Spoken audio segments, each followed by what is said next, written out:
elevate your life with this episode of Lifestyle and Success with Dr. S.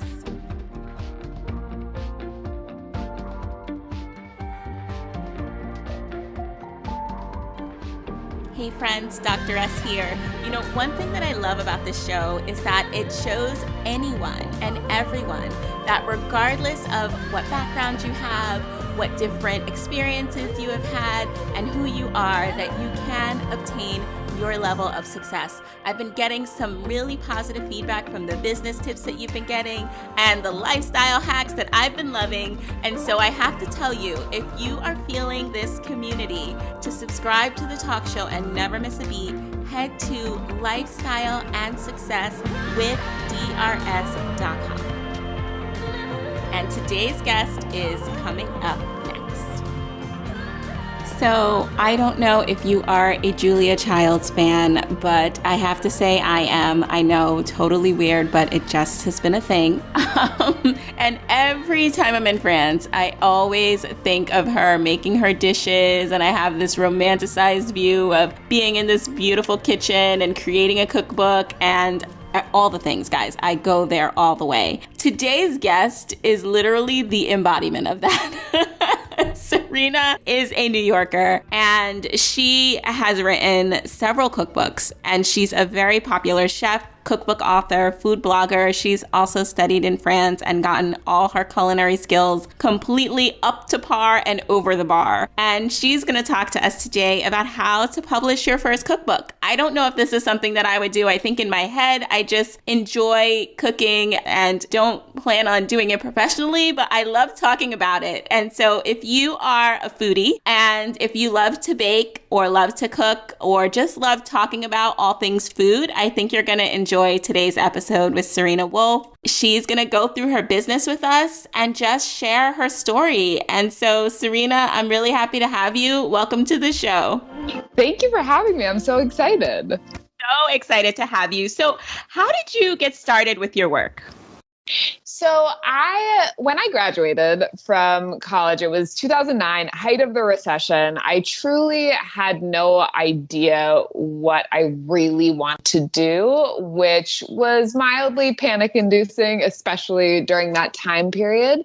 But I ended up very much, it's a much, much, much longer story, but somewhat on a whim, deciding to go to culinary school. I had minored in French. I had always wanted to live in Paris.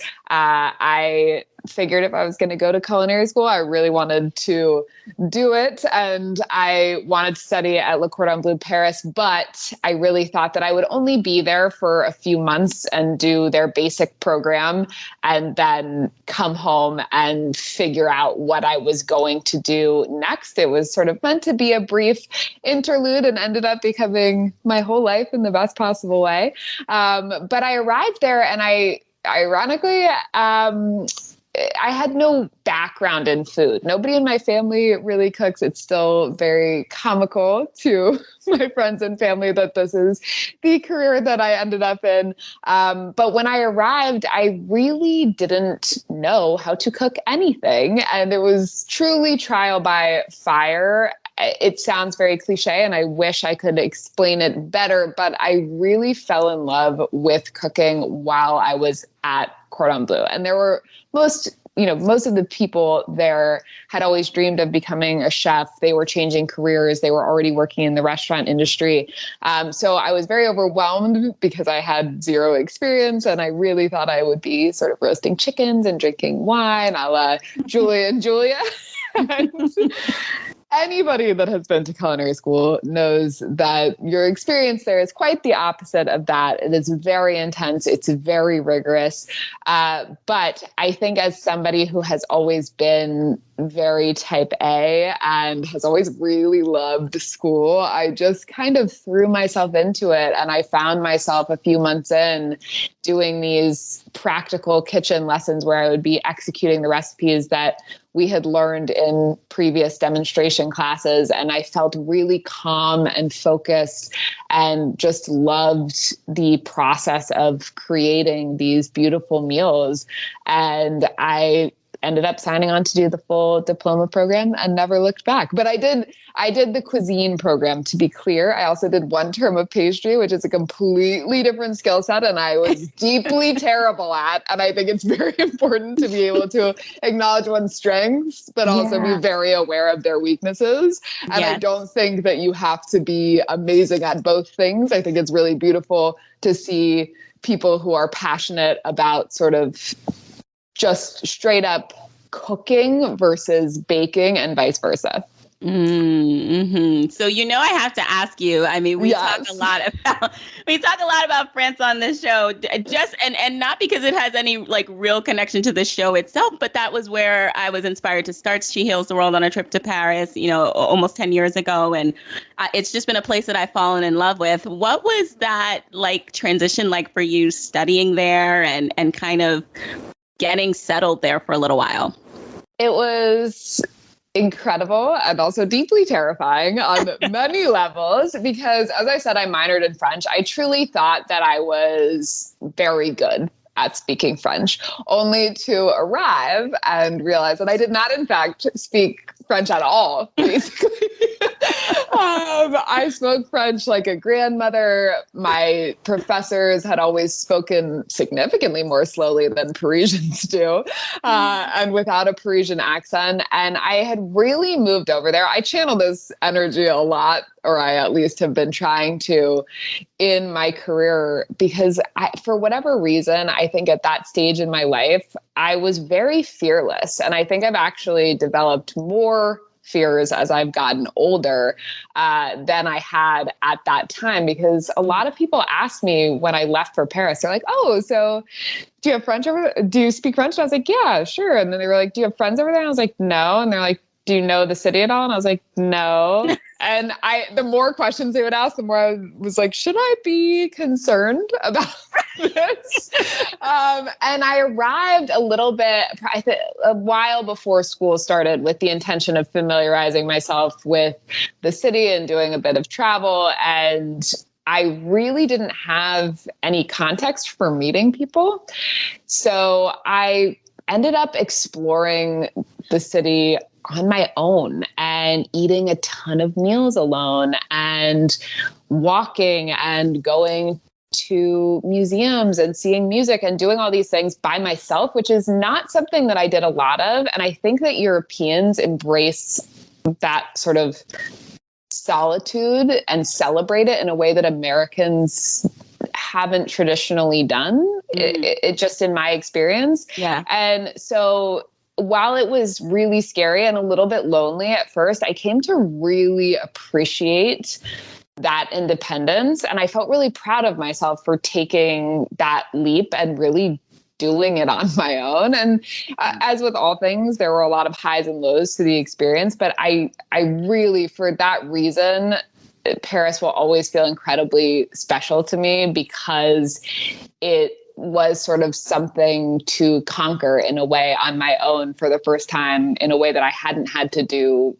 previously in my life, because I just felt that I had always been not remotely coddled, but through high school and college, you always have friends and family around and things like that. And this was the one time in my life that I had truly been on my own, so to speak. Yeah, same. I think for me, it was like my first biggest international trip to a place where, like you, I knew no one. I actually have family in it, because I did do the London thing first in England, and I have family over there. So I felt more comfortable, even though it was like a big shift for me traveling there. It wasn't like, oh my gosh, I have no connections in this place. And France has an interesting way of like welcoming you, even when you're not really sure if you quite belong. So that we definitely share. What an incredible story. I think we'll touch back on that sometime in the show. I want to hear some more. But what hurdles did you overcome personally when you thought about like, okay, I want to be a chef. I need to kind of support myself with this title in this space, but I don't want to do it traditionally, but I also need to make like more than traditional money doing it. Yes. What hurdles were there as you were like really building and creating this personal brand for yourself? Like, First of all, how much time do we have?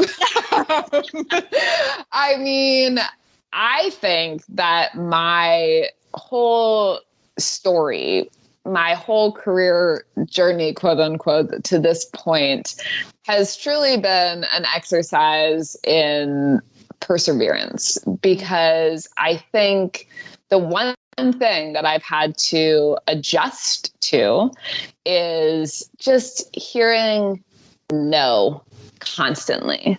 And also, because I have worked for myself and chosen to go in a non-traditional direction, a lot of people don't really understand what I do, why I do it, or believe in, or over the years, there have been a lot of people who were sort of like, oh, that's nice. I hope that works out for you, versus being like, wow, that's a different approach to take. Like, Yeah. I really support that entrepreneurial spirit.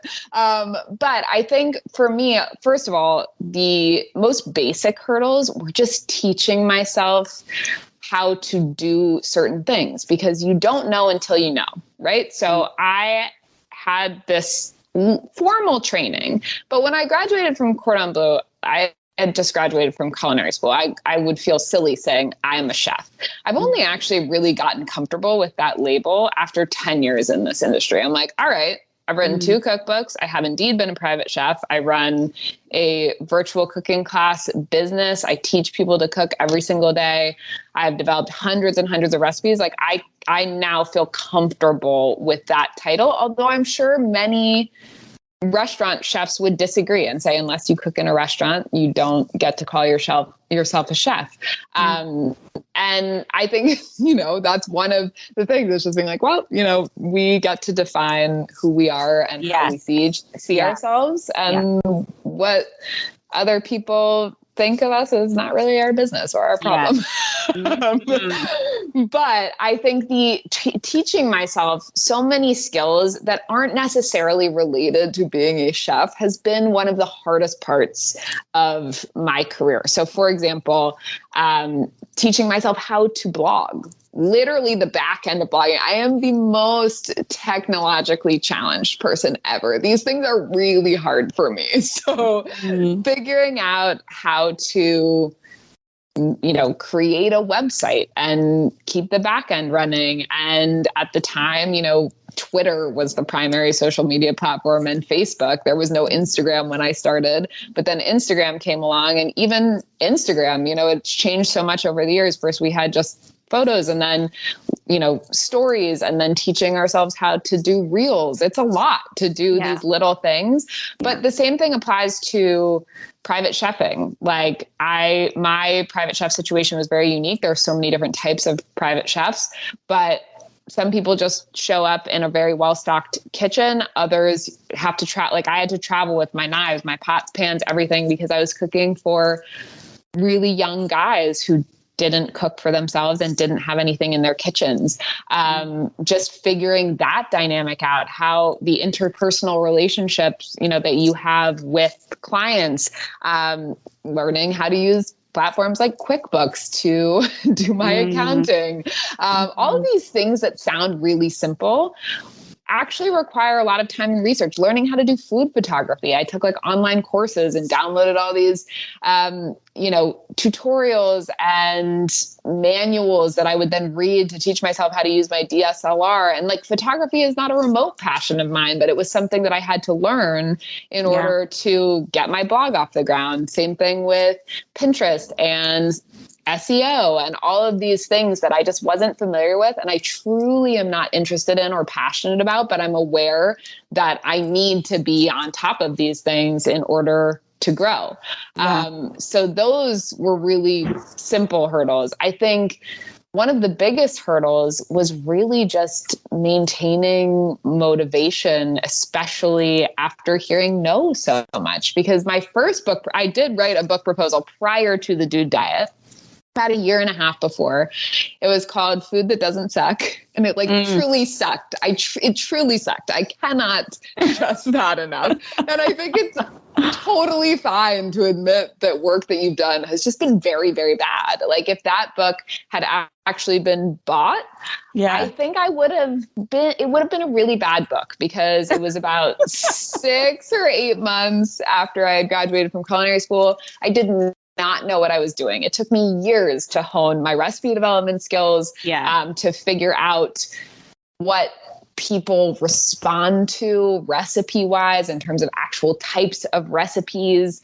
My writing was just all over the place. I hadn't really found my voice yet, but I wrote this whole book proposal. It got to a point where I actually met with publishers. So I felt like it was going to happen. And then when it fell through, I was absolutely crushed. I was like, what am I going to do?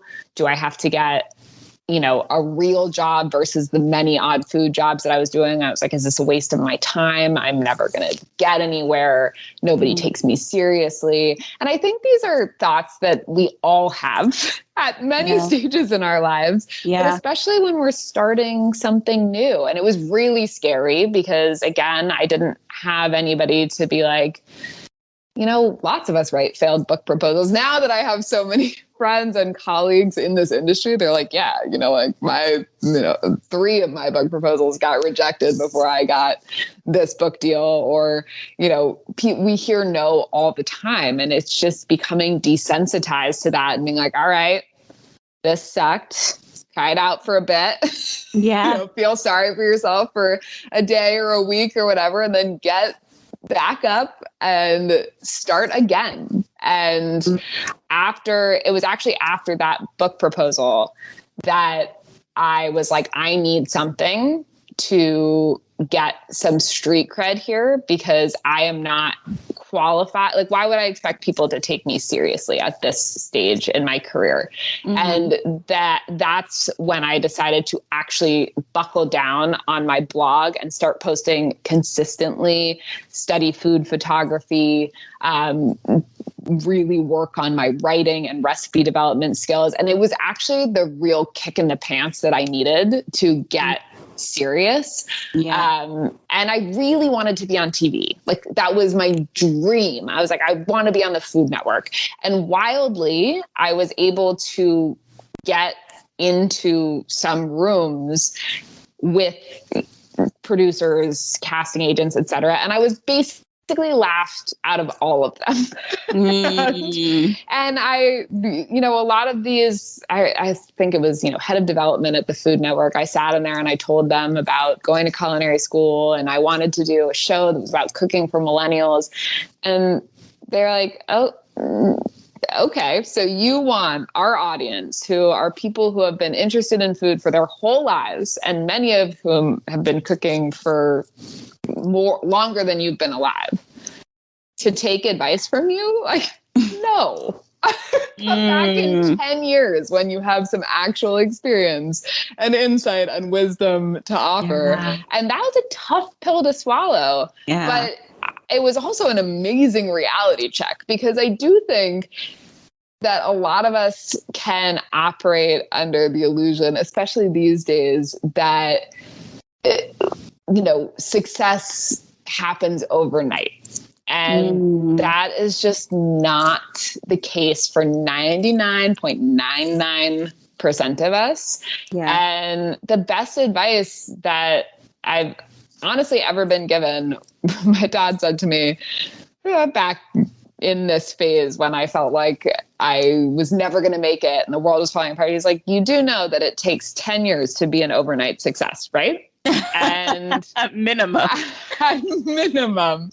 And that has, honestly, as silly as it sounds, like, that is what keeps me going, because I do think that, especially this day and age with social media and just only seeing one side of the stories, like, we all share our highs, even, sure, we share the lows as well, but typically even those lows are curated into part of our story.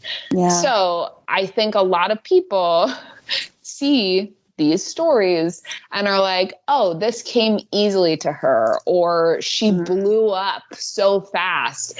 About lots of, like you see all of these people that you follow and you're like, oh, wow, like she just started that company and it blew up, or she wrote a New York Times bestseller, or she has 100,000 followers on Instagram, whatever it is. Yeah. And I guarantee most of those people have been chipping away at that goal or dream or their success for years and years and years, because we have to hone our expertise, and that takes time. You can't be an expert on something in a couple months. So let's focus on the book part, because you have so much to share there, and I would love to really walk our audience through, if they have an idea and they are a budding chef or they are a baker. We have so many bakers who listen in and they're like, I would just love to have a cupcake cookbook, or anything, lollipops, whatever. How can someone who is just getting started, or even if they've been cooking for a little while, it's a hobby thing, or they run a lifestyle brand, like what do they have to do to publish their first cookbook? Should they self-publish and do the Amazon thing? Do you write a proposal? How do you write a proposal for a cookbook, which is like mostly pictures and recipes, to a publishing house? Like, can you walk us through that journey so that our audience can have some takeaways on what they can do in their life to make this happen? Yes. Okay. So there are a couple different ways to go about this. And there are positives and negatives, as with all things, to each. You can self-publish, which is arguably the more lucrative route for most non-celebrity cookbook authors, if we're being honest. Or you can go the traditional publishing route, where you are published by a publishing house. The drawback to traditional publishing, I don't think anybody is actually... Not anybody.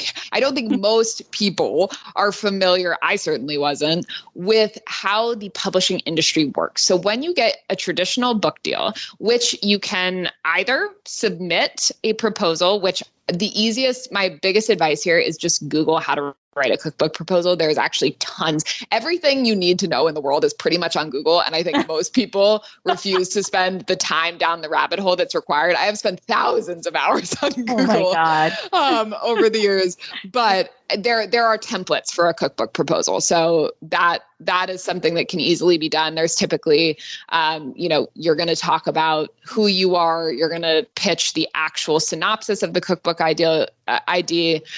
I cannot speak. You're going to so much information. Yes, you're going to pitch the actual cookbook idea in short form. And then you're going to talk about the market research, why your cookbook is different from other cookbooks out there, who you think is the audience for your book and who will buy it. And then you will typically need to have an outline with the chapter titles and all of the recipe titles. That doesn't mean the recipes actually have to be done. It just means that you need titles for them. They will likely change, but most cookbooks are 100 to 125 recipes.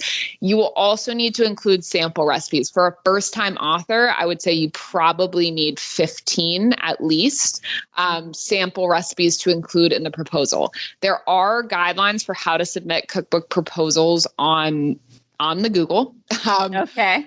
Like if you research different publishing houses, they will often have submission portals, but you can also submit to agencies, because an agent is the one who's going to get you the best book deal. I can't tell you how many people I've heard horror stories of just being completely taken advantage of by publishing houses because they negotiated without an agent. Wow. So I would probably recommend submitting to agencies before submitting to publishers, but you can do either.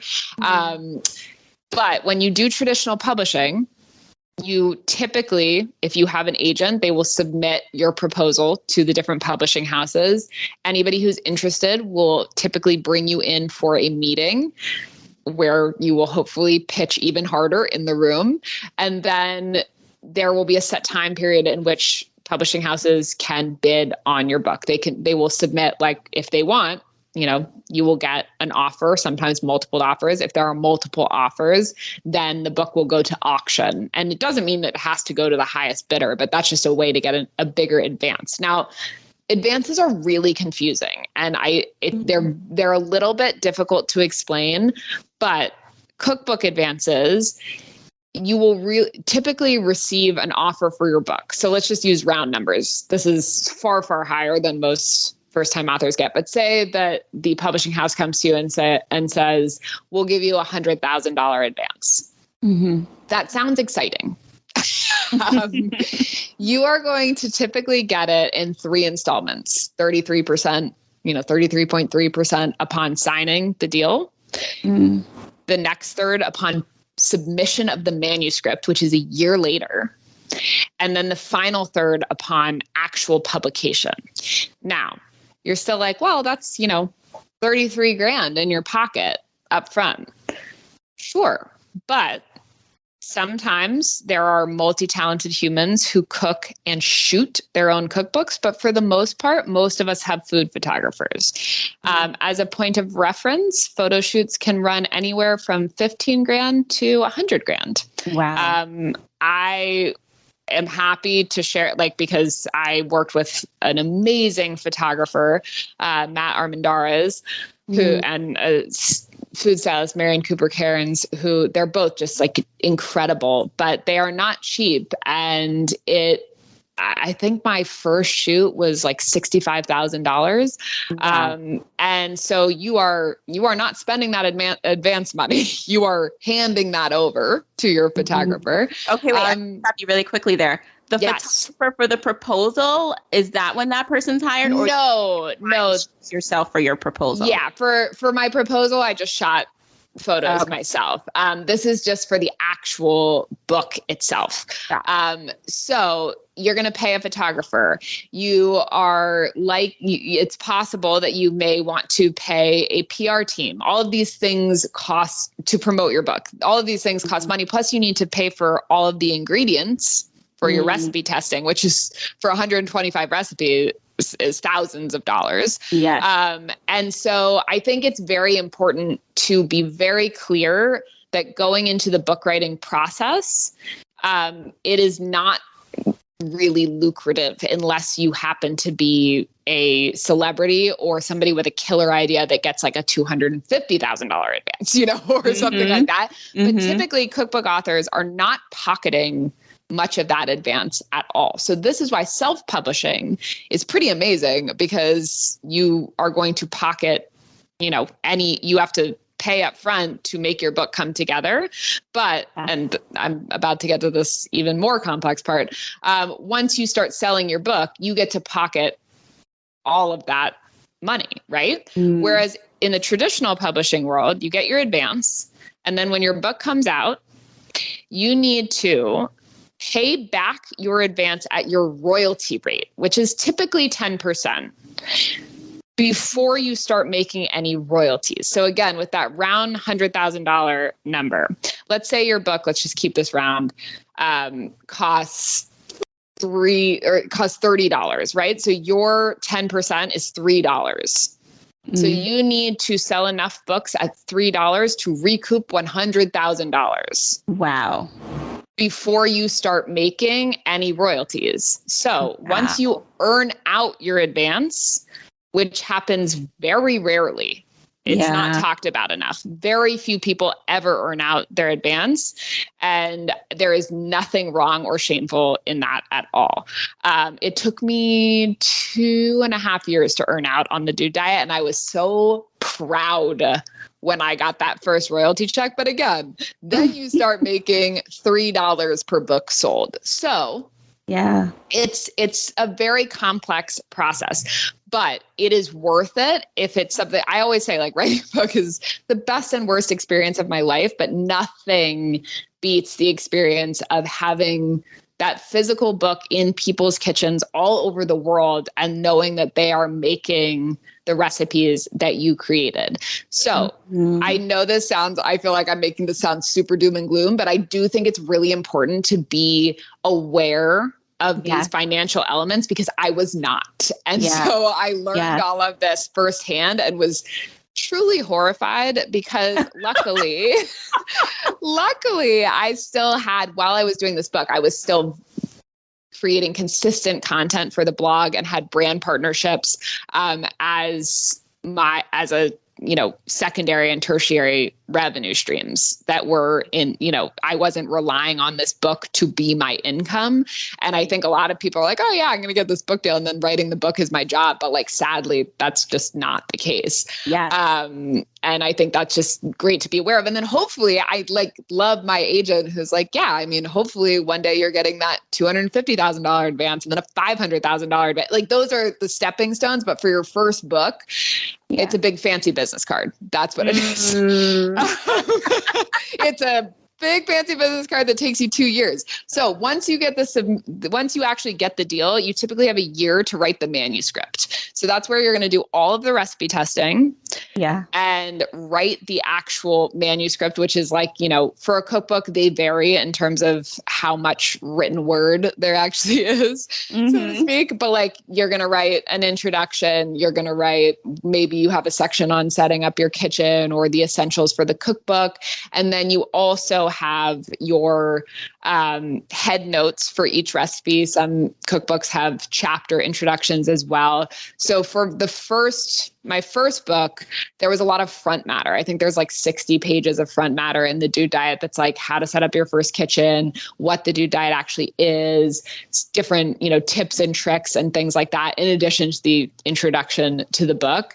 And so you write all of that and then you submit it. And I think what was really wild to me, especially having, never done this before, I said to my editor, I was like, so great. So I'll send you like chapter by chapter. And she was like, oh God, no, please don't do that. That is not acceptable. I look forward to reading your manuscript next year. Like, that was, and I was like, oh my God, how am I going to just go off on my own and write a book? So my tangible, actionable advice is, whether you are going the traditional route or self-publishing, create a schedule with deadlines for each step of the process. You can choose many different routes. You can do all the recipes up front. You can do the recipe and head note, each recipe and head note together. You can do I always like to write introductions last. It's just something I've done my entire life. But there's a lot of different ways to approach it. Set deadlines, put them in your calendar, treat them as if somebody was going to crack the whip if you did not meet them. That is the only way I've gotten anything done in my career. It's like, people are like, yeah, but when you work for yourself, like, it's not a real deadline. I was like, oh yes, it is. How are you ever going to get hundreds of pages turned in on time if you do not take those initial deadlines seriously? Like, you have to break it up into manageable chunks, because you can't just write a book in like a month if you procrastinate it, especially a cookbook, because recipes require so much testing. So that make a plan and stick to it. But typically you have a year to write the book, and then there's a year, that second year is spent doing editing, the photo shoot, the actual design of the book. So everything from the cover design to the fonts to how the recipes and photos are laid out. And then you usually receive like the final proofs a few months before publication. And that's when you start the marketing and publicity process, pitching, determining the marketing strategy, if you're doing a book tour, planning that tour, et cetera. So it really is a 2 full year process from start to finish. Wow. Serena, can you talk a little bit about building your team for that? Because you mentioned an editor, you mentioned a literary agent. Are there places and resources that you can share that will help people to, if they decide, I mean, before we even go there, let me just say, you said so much about just the fact that, like, don't make this the moneymaker. Don't make this that makes you a millionaire. Like, if this is your first book, have something else that you do or sell. Have group programs, have online workshops, have something that's generating revenue. And I think that will land very well with our audience, because we do talk a lot about online courses and consulting and social media and all the things. So I love that you said that, because I agree with you. I think everyone thinks this is going to be, I'm going to get my big break writing this book. And though it might be that, it is still a process. There's the first trial that people are taking with you. Then if you successfully pass that level, then you may go to level 2 and you can climb. But overnight successes, unless you're like President Obama, it's just like not going to happen, if you don't have that star power. So I love the reality check there. Now, if people have gone through that kind of quality check and they're like, well, okay, I get that. I'm brought back down to reality. Thank you, Serena, for saving my life. I still think I want to do this. How do I build my team? Do you have resources on finding a literary agent or finding editors? What did you do? Did you just hit Google? Or, you're in New York, so maybe you just kind of networked and found the right people. How does that work? It's a little bit the latter. So I had originally, going back to I wanted to be on TV element, I had actually gotten a talent agent through networking in New York and family. I had gotten this talent agent who, again, took a chance on me early on. And I was taken on, he was at a big agency, William Morris Endeavor, and they had a literary department. So this was very much luck for me, and that I was able to be passed off to a literary agent just in a separate department. Like that's how a lot of agents work in teams. So like I now have a talent agent and a literary agent. Some people have, a talent agent, a literary agent, and like there's lesser, I don't want to say lesser, there are smaller, there are agents that work in teams. For example, at WME, like there's a lifestyle team. They are not my personal agents, but they do work in tandem with my agents. But I think, yes, networking is never should be underestimated. Really exhausting any possibility you might have in your network of getting a meeting with an agent. But otherwise, I think the submission process of a very, do not half-ass. If you do not have an agent, you cannot half-ass a proposal. So I would really strongly recommend following the templates online and really digging in and making the proposal the best it can be. The one thing that I want to stress is that I think a lot of people, and I probably put this notion to bed, a lot of people want to write a cookbook because they're like, it'll be so fun. But yeah, I think if you want to write a cookbook, you have to ask yourself, A, why? Because we always have to have a why to, at the very least, to motivate us to get through the whole process. But also, what is your hook? Because that's what you're going to get asked by your agent and by potential publishers. So, for example, the Dude Diet is essentially healthy, accessible meals. But there are a million cookbooks about healthy, accessible meals. So you can't pitch it as healthy, accessible meals. Like I was pitching it as I was like, well, this is a cookbook for men, which there aren't a lot of cookbooks for men out there. This is also a cookbook for families. This is a cookbook for comfort food lovers. This is a cookbook for people who have a sense of humor. This is a cookbook for people who are intimidated by gourmet cooking. This is a cookbook for people who don't like cookbooks. It's a storybook. And I think that all of those things were what helped me differentiate the Dude Diet from what already existed. So you can't just write a baking cookbook or a healthy eating cookbook or a weeknight dinners cookbook. If you are somebody like, if you are a celebrity chef or something and you're like, I want to do my greatest hits, they'll be like, yeah, sure. But that's because you already have a platform and an audience built in. If you are a first-time author, you need a hook. So really think long and hard about that. Then you can write your proposal and submit it. The team that you mentioned, if you are going with a traditional publisher, that will be provided for you in the sense that you will be signing with an editor. So, and most of the publishing houses, everything is done in-house. So they have an in-house design team, an in-house PR team. I also hire outside PR because what most authors that I know learned the hard way, including myself, is that, you are first-time authors are typically are small fish in a very large pond, and that in-house PR team is likely going to try to get, Chrissy Teigen, the Today Show, before they're pitching Serena Wolf for the Today Show. So I hired outside PR where I knew that I would be their priority versus, hoping that I would get some bites from in-house PR. But a publishing house is going to have a marketing team, a design team, a PR team, and then your editor and their assistant. So you are going to have that built in. If you're self-publishing, you are absolutely going to need an editor, and you can hire a freelance editor. I would go on LinkedIn. I would exhaust your network, but there are plenty of editors in the world. You absolutely need one, 1000%. And then if you are not somebody who's really design savvy, hiring a designer to help you lay out your book, I think, is also somebody that you need on your team. I also, for my first book, I organized my entire book tour myself 3 months after the book came out, because I kept being like, so when do you think they're going to mention my book tour? And then I was like, so do I go on a book tour? And they were like, no.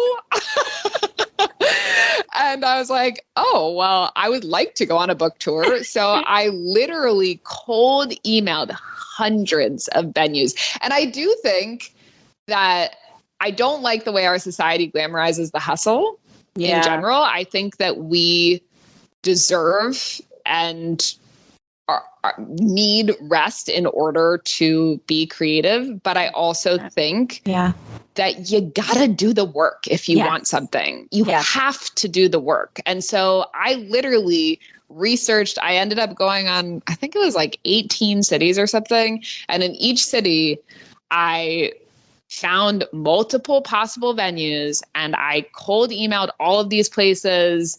I pitched myself. I sent them free copies of my book. 98% of them either said no or did not respond. But in each of those cities, somebody did in fact respond. Was like, cool, yeah, we'll do a book event with you.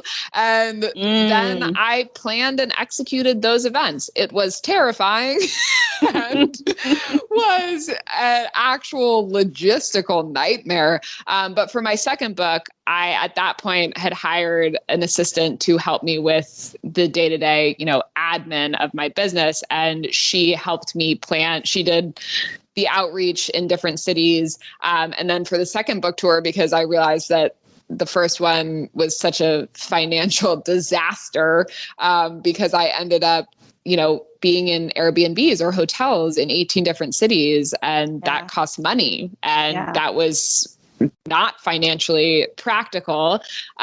So for the second tour, I actually did partnerships with each hotel that I stayed in. So I traded them social media coverage for a free stay. And my audience was all over it, because I was like, look, you guys, this is how the finances of a book tour work. If you are of a certain level, perhaps your publisher pays for it, but mine is not. Yeah. So self-funding this is not realistic. I'm going to do hotel tours of everywhere I stay in exchange for a room so that I can come meet you all. And people ended up being like, yes, I respect the fact that you're being open about this, and also great. But also people love the hotel tours. So it was a win-win. But I think that team, and also if you can get an assistant or an intern to help you stay on top of planning and deadlines, or even just if you want somebody to help you test recipes or bounce ideas off of, is really invaluable. It's one thing that I've really embraced, especially in the past 4 years, is I cannot come up with I can come up with ideas, but sometimes you need to hear whether or not those ideas are sound from an outside source. So that's been really helpful to me. With the team thing, kind of closing that part out, one thing that I didn't hear you mention was the legal part of it.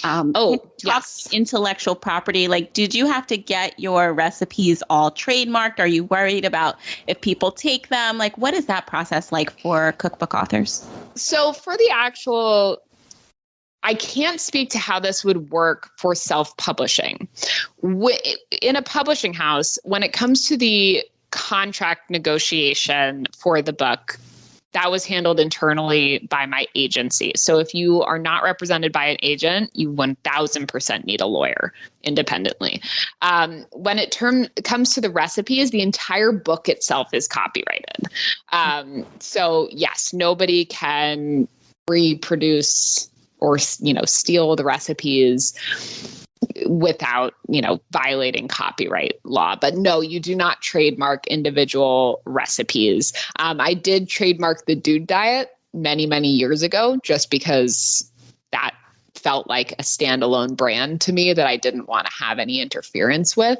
But when it comes to your book itself, if you're self-publishing, you would definitely need to, copyright your book. Really helpful. Wow. So much information. If you could leave us with one major tip on how to publish your first cookbook, kind of summarizing everything you said, or maybe it's something that you didn't mention that you think is really important, what is the takeaway that you have for our audience on that area? I think, first of all, do not give up early on. It's a long process.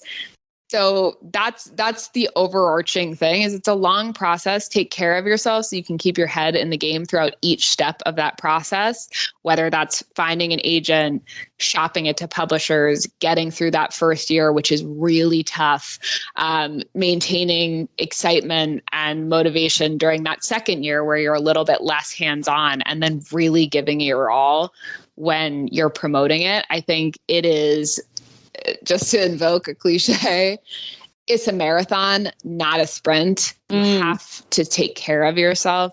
You have to do whatever it takes to consistently fill yourself up so that you can remind yourself why you are excited about this. I think that when you are excited about something, that comes through in the work. So if you're not feeling excited about it for a bit, no, we don't have the luxury of being like, I'm going to spend a few months doing something else, but give yourself breaks, step away from it.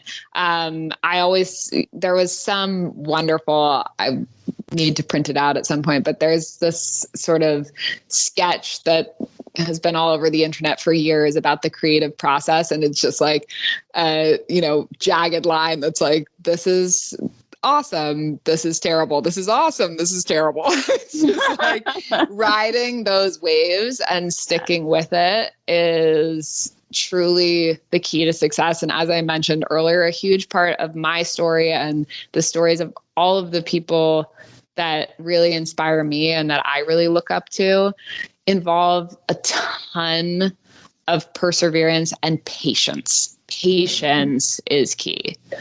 Patience is key. I love that. I mean, Serena, you are such a ball of fire. You are I can see why you have gotten the success that you have, from the Ivy League success to the travel success, living in Paris, studying at Le Cordon Bleu, being a cookbook, being a blogger, recipe developer. I mean, you have done it all. If you could look back and give your 10-year younger self any piece of advice, what would it be? I think, since I already said it takes 10 years to become an overnight success, that is actually too fitting for my 10-year younger self. I would probably say that this is, again, from my dad. He always has the good one-liners, but success teaches you nothing. All the teachable moments are in failure. And I fail consistently and sometimes fantastically, but that reframe of being sort of interested in what I can take from each failure. And that doesn't mean that there isn't the tears and the frustration and whatever, but that mental reframe of being like, all right, this thing didn't work or didn't pan out as you hoped. There is definitely a lesson in here. And what is it? And how can you channel that into whatever your next success might be? Because there is always another success coming down the pipe if you are willing to maintain flexibility and actually learn from the failures.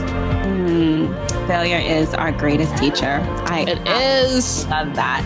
How can we support you, Serena? Where can our audience find you? I know they're going to be flocking to buy anything you have. You dished all the goods on this episode. Where can we find and support you?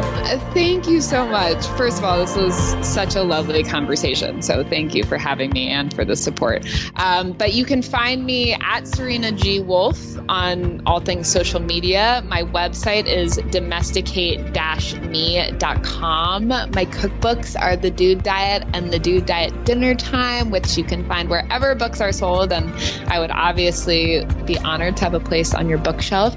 And my podcast, Spiraling, is available wherever you get your podcasts.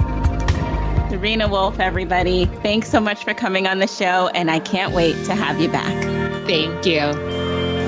You are listening to Lifestyle and Success with Dr. S, a talk show to help you rise in business success while designing a life that you don't need a vacation from. To subscribe to the show and never miss a beat, head to lifestyleandsuccesswithdrs.com.